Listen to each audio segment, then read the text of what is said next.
So, when you think about it in this way, that feeling like you've been cheated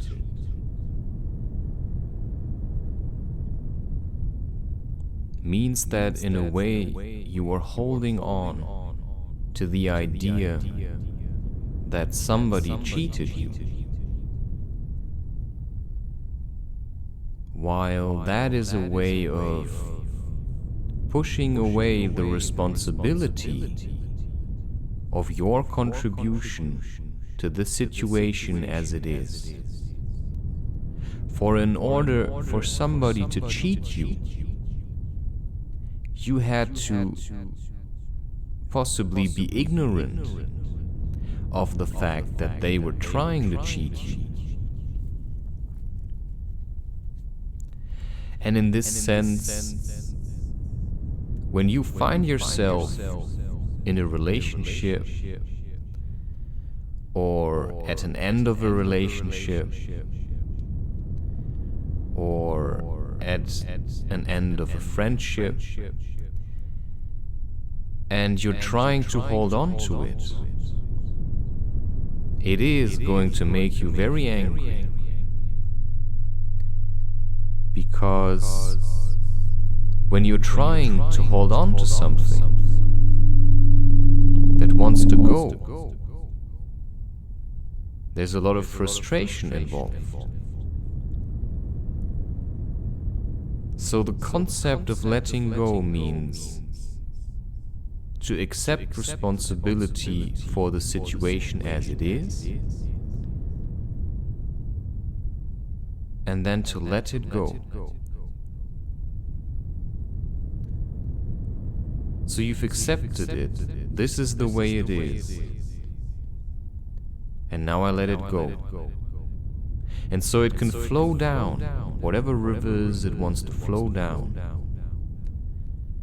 And when it was something honest and true, it might come back to you.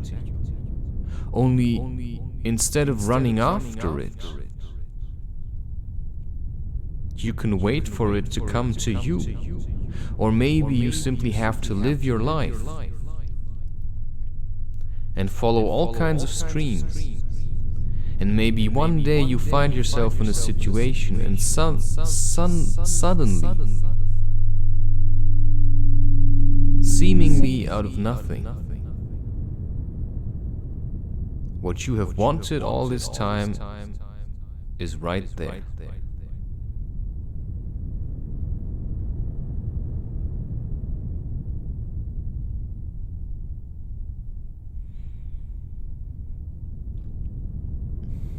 So what I often find is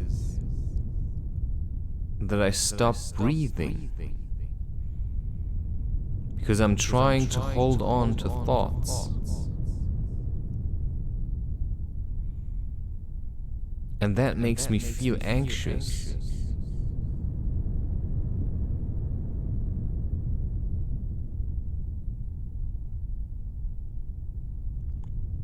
And in the same way, when I'm creating something,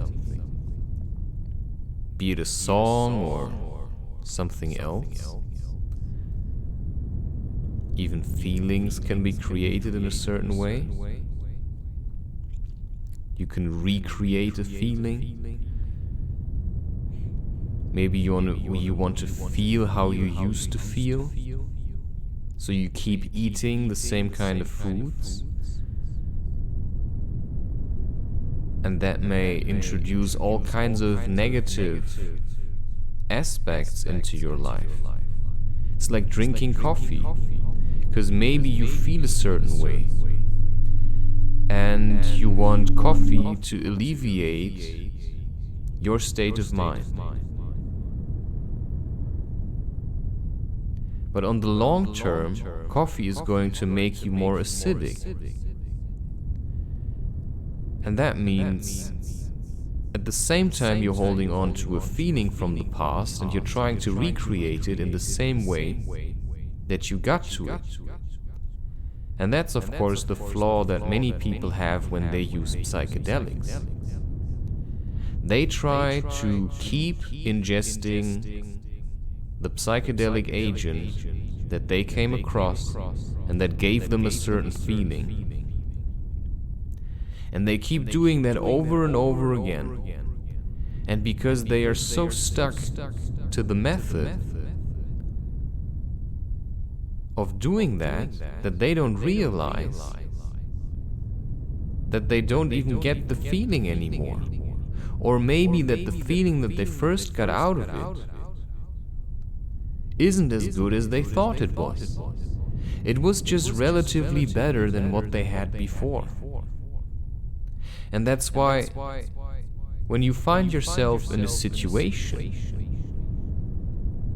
where you just came out of a relationship and you think this person was the best thing that ever happened to you because that person made you feel a certain way, or you saw something in them,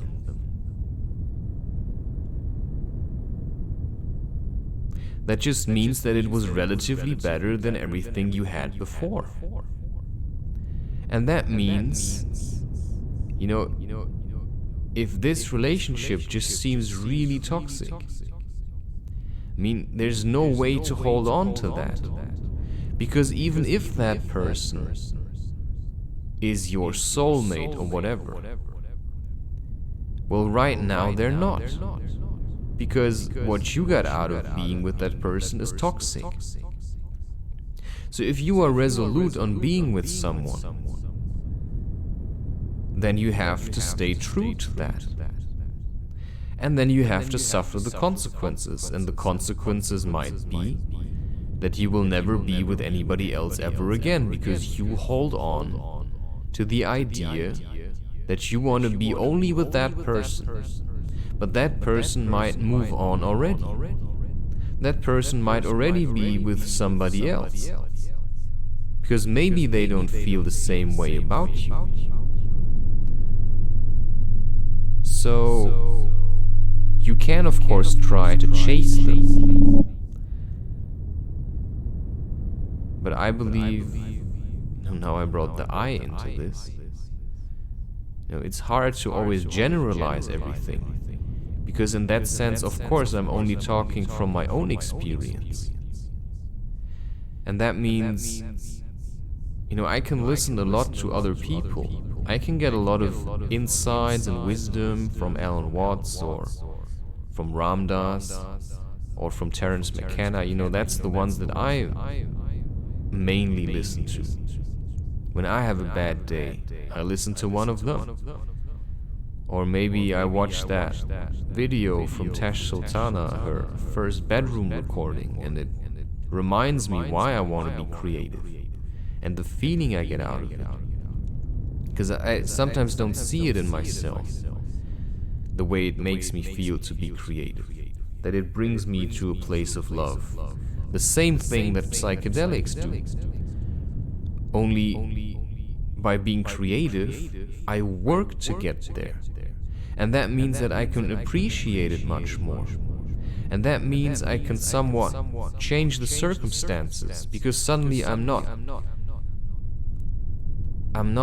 clinging to eating something or whatever, I just have to work to get there. I have to suffer through whatever I'm feeling at the moment with the method of being creative, and in the end I've created something.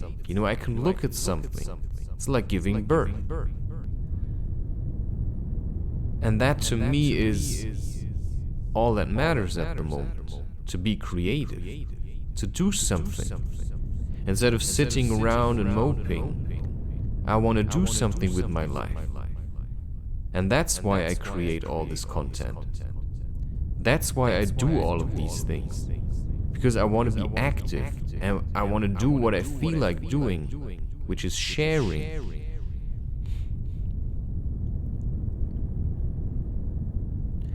And sometimes you get to this point where you feel like, I have nothing else to give. And then you simply take a break from giving. And you give a bit less. You give yourself. Even if it's, for 2 or 3 hours where you go for a hike and you just keep it to yourself. That's a hard one for me. Because I feel like I always want to share everything, and that's a trap. Of course. So maybe you're doing that for a while, to share everything. And maybe it helps you to get going. Because when you share it, you feel like you're less alone. Because you have a reason why you're doing it.